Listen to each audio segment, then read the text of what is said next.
Bien, estamos en un nuevo video. Este es el tercer video del canal. En este vamos a abordar algunos de los conceptos que vamos a estar utilizando en este curso. Algunos no tanto, pero yo considero que son esenciales poder entender. Voy a dejar este documento en la descripción. Todos los documentos que yo presente en los videos los voy a dejar en la descripción para quien guste leerlos a detalle, o si gusta investigar más, pues tenga los conceptos aquí. Pues como vemos, los conceptos de computación, como dije, los primeros dos temas iban a venir en un mismo video. Y empecemos por qué es un algoritmo. Un algoritmo, voy a leerlo. Un algoritmo es un conjunto preciso y ordenado de instrucciones que se utilizan para resolver un problema o realizar una tarea en un número finito de pasos. O sea, que un algoritmo no va a ser infinito. Es una descripción detallada de pasos necesarios para realizar una tarea o alcanzar un resultado deseado, en la que cada paso está claramente definido y se ejecuta en un orden específico. Los algoritmos se utilizan en la informática para crear programas y aplicaciones que realicen tareas específicas, y en matemáticas y ciencias de la computación para resolver problemas teóricos y prácticos. La eficacia de un algoritmo se mide en términos de su eficiencia y rapidez en la solución de un problema, así como su capacidad para manejar entradas y salidas de diferentes tamaños y complejidades. ¿A qué se refiere con esto? Se refiere a que, por ejemplo, no es como tal que un algoritmo funcione solo algunas veces. Un algoritmo tendría que funcionar bien para casos pequeños o para casos grandes. Por ejemplo, cuando vas a pensar en cómo solucionar o cómo crear un programa, a veces tienes que pensar primero en el algoritmo que va a resolver algunas cosas. Como por ejemplo, más adelante vamos a ver cómo, no sé, cómo hacer que una palabra se busque dentro de todo un texto, o sea, una palabra. Y si hay un algoritmo para poder hacerlo, o hay algoritmos para contar los dígitos de un número, o un algoritmo para ordenar varios números. Hay algoritmos para eso, o hay algoritmos para buscar algo, un dato en otro conjunto de datos. Entonces a eso se refiere, que independientemente de la complejidad o el tamaño del problema, se puede resolver. Es como un algoritmo, es como global, por así decirlo. Casi siempre estamos haciendo uso de un algoritmo para poder hacer ciertas tareas. Como por ejemplo, cuando vas a preparar una receta de cocina, sigues una colección de pasos ordenados para preparar tu comida, tal como conseguir los materiales, hervir agua, meter los ingredientes, preparar la salsa, etc. Este es el ejemplo más sencillo que se hace, porque cumple con las características de los algoritmos, como vimos acá, que es finito, es preciso y se ejecuta en orden. Entonces, como por ejemplo, cuando te mandan a la tienda, te dicen, si no hay un refresco de Coca-Cola, traes Pepsi. Entonces, ¿qué haces primero? Sales a la tienda, compras, o sea, ves los productos, y si no hay una Coca, te traes una Pepsi, y si hay Coca, pues te traes una Coca, y después pagas y te regresas. Pero ahí hubo un proceso de selección, que de hecho es lo que se presentó en el video anterior. Espero que se haya entendido, y pues bueno, vamos a presentar el siguiente concepto, que son los procesos de entrada y salida. Los dispositivos de entrada son aquellos que permiten a los usuarios enviar información a la computadora, tal como el teclado, el mouse y el micrófono. Por ejemplo, el teclado, si yo presiono una tecla del teclado, estoy enviando una señal a la computadora, le estoy diciendo algo. Le estoy diciendo, por ejemplo, si presiono la letra P, le estoy diciendo que presioné la tecla P. O por ejemplo, la letra control, que sirve para hacer otras cosas, como tal, no escribe algo tal vez, pero tiene una función específica. Entonces envía información a la computadora. El mouse, por ejemplo, el mouse es uno muy sencillo. O sea, estoy acá en el centro de la pantalla. Es más, lo tengo acá en el 2. Y de hecho, si yo lo muevo acá, le estoy enviando la señal de que lo estoy moviendo hacia la derecha. Incluso vean que si está en esta zona, está de un icono, pero si me acerco, cambia. Entonces, eso se hace porque es un dispositivo de entrada, envía datos a la computadora para que pueda hacer esto. Y ahorita vamos a ver qué son los procesos de salida. El micrófono, el audio son datos. Entonces, aquí en este micrófono se están enviando datos a la computadora para que ustedes los puedan estar escuchando. Esos son los ejemplos más sencillos que encontré. Los dispositivos de salida son aquellos que permitan a la computadora, ahora la computadora nos va a enviar datos a nosotros, pero es más como el medio por el cual se hace, como por ejemplo la pantalla. La pantalla es un dispositivo de salida. Puedes visualizar datos, puedes visualizar resultados, como por ejemplo ahorita estás visualizando este video. Es un dispositivo de salida de datos. Y por ejemplo la impresora también es uno de ellos, la bocina. Como te dije ahorita, el audio son datos. Entonces, ¿cómo representas esos datos o cómo los entregas como resultado? Mediante unas bocinas, tal vez, altavoces, como le digas. Hay más ejemplos, pero quise poner 3 por no querer hacer tan largo el video. Ahora, los conceptos de software y hardware. Lo voy a leer. El hardware se refiere a los componentes físicos de un sistema informático, como la placa madre, la memoria RAM, el disco duro, la tarjeta gráfica, el monitor, el teclado, el mouse, entre otros. Estos componentes son tangibles y pueden ser vistos y tocados, mientras que el software se refiere a los programas, aplicaciones y datos que se ejecutan en un sistema informático. El software es intangible y no se puede tocar físicamente. Puede estar formado por diferentes tipos de programas, como sistemas operativos, software de aplicaciones, controladores de dispositivos, entre otros. Ok. El hardware creo que queda muy claro. Son cosas físicas, como por ejemplo el teclado de la laptop tal vez en la que estés viendo esto, o el mouse que estés utilizando si está conectado, o incluso el trackpad, ¿no? Y todos los componentes internos de la computadora se pueden tocar. En cambio el software es diferente. Es el mayor ejemplo, por ejemplo, este navegador en el que estoy visualizando el PDF es un software. El programa que estoy usando para poder grabar este video es un software. De hecho acá lo voy a poner, es OBS. Spotify, por ejemplo, donde escuchan su música, es un software. No lo pueden tocar, no puedes decir voy a tocar a Spotify, no se puede. Es un software, está hecho para eso. Por eso se refiere a que es intangible, no se puede tocar físicamente. Ahora veamos el concepto de memoria. ¿Qué tipos de memoria existen? Existe la memoria de almacenamiento, que es no volátil, y la memoria RAM, que es volátil. ¿A qué se refiere con no volátil? Con no volátil se refiere a que una vez que nosotros apaguemos el dispositivo, por ejemplo esta laptop, si yo la apago, los datos siguen ahí. Entonces los datos que estén almacenados en la memoria de almacenamiento, en la memoria no volátil, se siguen guardando. Mientras que en la memoria RAM no sucede eso. Entonces,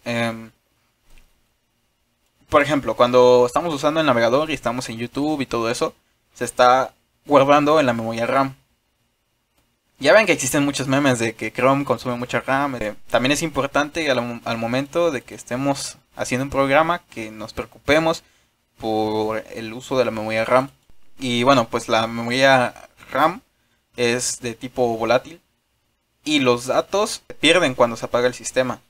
O sea, una vez que apaguemos el sistema, los datos que estaban ahí guardados se van. Entonces es la única diferencia entre ambos. Y de hecho esta es más rápido acceder a los datos que hay ahí. Pues funcionan para diferentes cosas, así que no voy a profundizar tanto en estos temas. Ahora, interfaz de usuario. La interfaz de usuario tiene como objetivo que el uso de un sistema informático sea más fácil y accesible para el usuario. Una buena interfaz de usuario debe ser intuitiva, fácil de usar y estar diseñada de manera de que los usuarios puedan acceder fácilmente a las funciones que necesitan. Con esto se refiere a, por ejemplo, accedemos al EPA, que esta va a ser una de las herramientas que vamos a estar usando. Esta es su interfaz, ¿no? Su interfaz, acá viene un logo, dice un título, de hecho por eso se llama EPA, Entorno para el Aprendizaje de Algoritmos.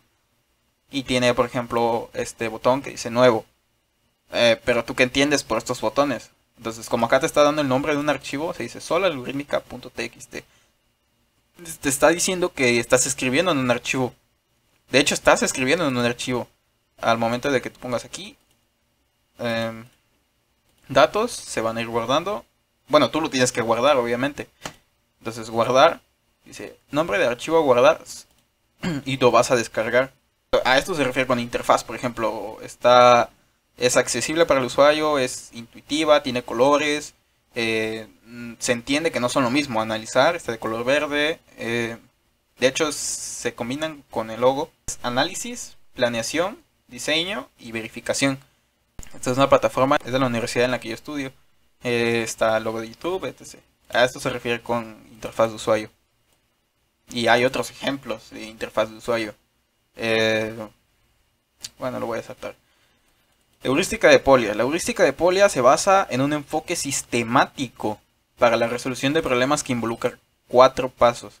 Comprender el problema, diseñar un plan, implementar el plan, evaluar la solución. Y así vamos a estar trabajando en EPA. En los primeros algoritmos que desarrollemos los vamos a hacer en EPA. Porque siento yo que la heurística de Polya nos va a ayudar mucho a poder comprender algunas cosas. Funciona con diagrama de flujos. Más adelante vamos a ver esto. PCInt es con pseudocódigo. Creo que también admite diagrama de flujo. No sé si lo genera nada más o introducir. Creo que sí puedes introducir. Pero quisiera que primero viéramos para desarrollar el aprendizaje de los algoritmos. Y posteriormente pasar a explicar un poco más de pseudocódigo y empezar a escribir pseudocódigo. Bueno, pues eso sería todo. Me estaba olvidando. Quiero dar una pequeña pasada a lo que en realidad se refiere la heurística de Polya. Como se decía, era un método sistemático. O sea, aquí ya vienen los pasos para poder resolver un problema. Eso es lo que hace la heurística de Polya, nos facilita poder resolver un problema. Entonces, aquí está el problema. No sé, suma de dos números o el área de una circunferencia, por ejemplo. Ese puede ser el problema. Entonces, aquí te va dando las preguntas para poder analizar. Entonces, si tú mantienes aquí, te va a decir: las fórmulas o datos iniciales se dan explícitamente en el enunciado inicial del problema, pero no siempre es así. O sea, si por ejemplo nos dicen un algoritmo que calcule el área de un círculo. Entonces, aquí nos preguntan cuáles son las fórmulas o datos iniciales. En realidad no nos están dando un dato o una fórmula. Sabemos cuál es la fórmula para el área de un círculo, pero no nos lo dan en el enunciado inicial del problema. Entonces aquí se tendría que poner: no nos dan una fórmula o un dato inicial como tal. Al menos que dijeran algo así como: calcule el área de un círculo con tipos de datos enteros, o yo que sé, con punto decimal, etc. Ahí ya te están dando un dato. Te están diciendo cómo se tiene que resolver el problema. Explícitamente te están diciendo con qué tipo de datos se tiene que resolver. Porque podrías introducir números enteros, o podrías decir, no sé, podrías decir: mi radio es 5 y 5 es 5.0, pero no es lo mismo decir mi radio es 5.7. Si tú estás trabajando con enteros, el 5.7 es 5. Pero bueno, no quiero hablar mucho de esto porque no hemos hablado sobre tipos de datos. Y bueno, acá hay más preguntas: ¿cuáles son los datos requeridos o a solicitar? Que sería, bueno, nosotros sabemos cuál es, ¿no? Necesitamos el radio. Es el único dato que necesitamos para poder calcular el área del círculo, o su diámetro. También podría ser su diámetro.